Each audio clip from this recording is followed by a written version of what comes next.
প্রতিদিনের মতো যুদ্ধের আপডেট লাস্ট ২৪ ঘন্টা কি ঘটছে এবং সামনের ১২ ঘন্টা কি ঘটতে পারে এগুলা নিয়ে কিছুক্ষণ ক্যাচায় আসেন। এই যে ছবিটা দেখতেছেন এটা হচ্ছে ইসরায়েলের রাজধানী। এখানে ওদের শত, শত মানুষ আসে বিক্ষোভ করতেছে। এটা হচ্ছে জুইশরা বিক্ষোভ করতেছে। কারণ তারা ফেড আপ। মানে বাঙ্কারের ভিতরে থাকতে, থাকতে তাদের কোনো রোড ম্যাপ নাই, কোনো নির্দিষ্ট দিন নেই কবে এটা শেষ হবে। এখন উপরে সাইরেনও বাজে না। হুটহাট কইরা মানে মিসাইল এসে পড়তেছে, লেবানন থেকে মারতেছে, ইরান থেকে মারতেছে। এরা ফেড আপ। তাদের সরকারের উপরে ফেড আপ। এই কারণে তারা আন্দোলন করছে। আর এই ছবিটা হচ্ছে ইরানের রাজধানী তেহরানে।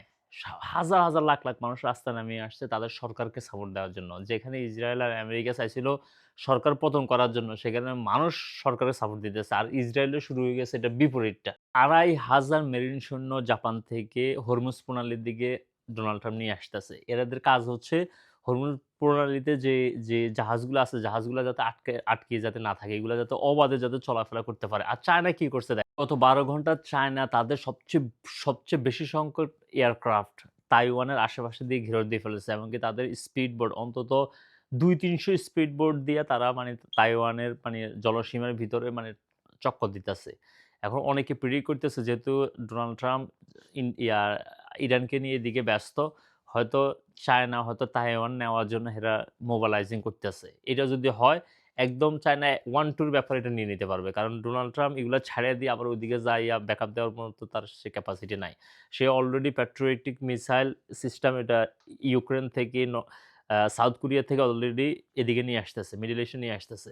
এখন চায়না যদি এটা শুরু করে তাহলে কিন্তু খেলা কিন্তু পুরা ফাইনাল হয়ে যাবে। যুদ্ধটা যে আগামী ১ সপ্তাহ ২ সপ্তাহ যে শেষ হবে না, এটা যে লং টাইম চলবে আরেকটা এক্সাম্পল দিই। দেখছেন বাহরাইন আর সৌদি আরব তারা ঘোষণা করছিল আগে যে তারা F1 ফর্মুলা 1 মানে এই রেসিং কম্পিটিশন করবে। বাট এটা ক্যানসেলেশন হয়ে গেছে। এটা ক্যানসেল করে দিয়েছে। এটা করবে না। তো কয়েক ঘন্টা আগে আমেরিকা বলছে যে যুদ্ধ আরো ৩-৪ সপ্তাহ নাকি চলবে। দেখেন তাদের মানে সো ফার মানে ১৫ দিনে তাদের খরচ হইছে $১২ বিলিয়ন।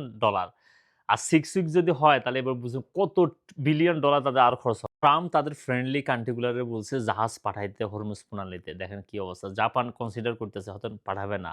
তারপর ফ্রান্স আজকে মানা করে দিচ্ছে। ইউকে কইতেছে আমরা এটা ডিসকাশন করতেছি। ঠিক আছে? এইটা হচ্ছে তার এখন অবস্থা। সুইজারল্যান্ড সবসময় নিউট্রাল থাকে। আচ্ছা সুইজারল্যান্ড কি? Switzerland block 2 US military aircraft from entering their airspace. তারাও ব্লক করে দিচ্ছে সুইজারল্যান্ড। ট্রাম্প যখন তাদের বন্ধু দেশগুলোকে বলতেছে আগায় আসার জন্য হরমুজ প্রণালী হেল্প করার জন্য আর এখানে ইরান আরেকটা খেলা খেলে দিছে। ইরান ওয়েস্টের কান্ট্রি গুলোরে বলতেছে যে, "খবরদার আমাদের সাথে কনফ্রন্টেশন আসিও না। তোমরা এক কাজ করো।"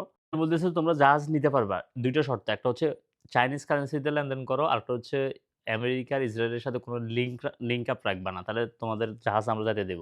এই ১ম নতুন মিসাইল মারছে এটার নাম হচ্ছে সিজিল।